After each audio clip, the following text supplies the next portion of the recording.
شروع اللہ کے نام سے جو بڑا مہربان نہایت رحم والا ہے۔ اے لوگو، اپنے اس پروردگار کی عبادت کرو جس نے تمہیں اور ان لوگوں کو پیدا کیا جو تم سے پہلے گزرے ہیں،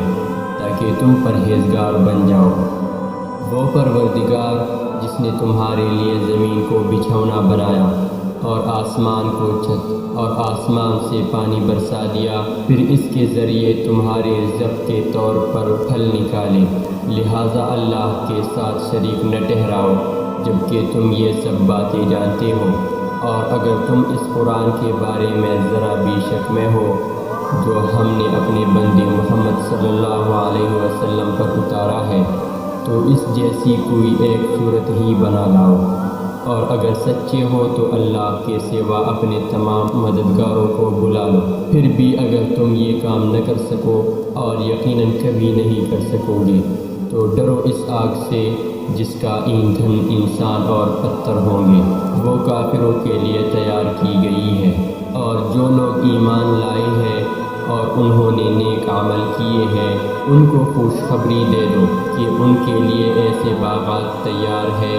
جن کے نیچے نہریں بہتی ہوں گی۔ جب کبھی ان کو ان باغات میں سے کوئی پھل رزق کے طور پر دیا جائے گا تو وہ کہیں گے یہ تو وہی ہے جو ہمیں پہلے بھی دیا گیا تھا، اور انہیں وہ رزق ایسا ہی دیا جائے گا جو دیکھنے میں ملتا جلتا ہوگا، اور ان کے لیے وہاں پاکیزہ بیویاں ہوں گی، اور وہ ان باغات میں ہمیشہ ہمیشہ رہیں گے۔ بے شک اللہ اس بات سے نہیں شرماتا کہ وہ کسی بات کو واضح کرنے کے لیے کوئی بھی مثال دے، چاہے وہ مچھر جیسی معمولی چیز کی ہو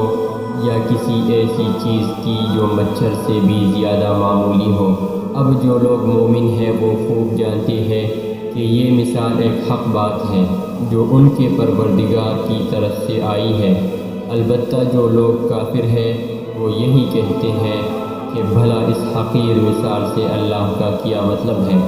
اس طرح اللہ اس مثال سے بہت سے لوگوں کو گمراہی میں مبتلا کرتا ہے اور بہت سو کو ہدایت دیتا ہے، مگر وہ گمراہ انہی کو کرتا ہے جو نافرمان ہیں۔ وہ جو اللہ سے کیے ہوئے عہد کو پختہ کرنے کے بعد بھی توڑ دیتے ہیں، اور جن رشتوں کو اللہ نے جوڑنے کا حکم دیا ہے انہیں کاٹ ڈالتے ہیں اور زمین میں فساد مچاتے ہیں، ایسے ہی لوگ بڑا نقصان اٹھانے والے ہیں۔ تم اللہ کے ساتھ کفر کا طرز عمل آخر کیسے اختیار کر لیتے ہو، حالانکہ تم بے جان تھے؟ اسی نے تمہیں زندگی بخشی، پھر وہی تمہیں موت دے گا، پھر وہی تم کو دوبارہ زندہ کرے گا، اور پھر تم اسی کے پاس لوٹ کر جاؤ گے۔ وہی ہے جس نے زمین میں جو کچھ ہے تمہارے لیے پیدا کیا، پھر وہ آسمان کی طرف متوجہ ہوا، چنانچہ ان کو 7 آسمانوں کی شکل میں ٹھیک ٹھیک بنا دیا، اور وہ ہر چیز کا پورا علم رکھنے والا ہے۔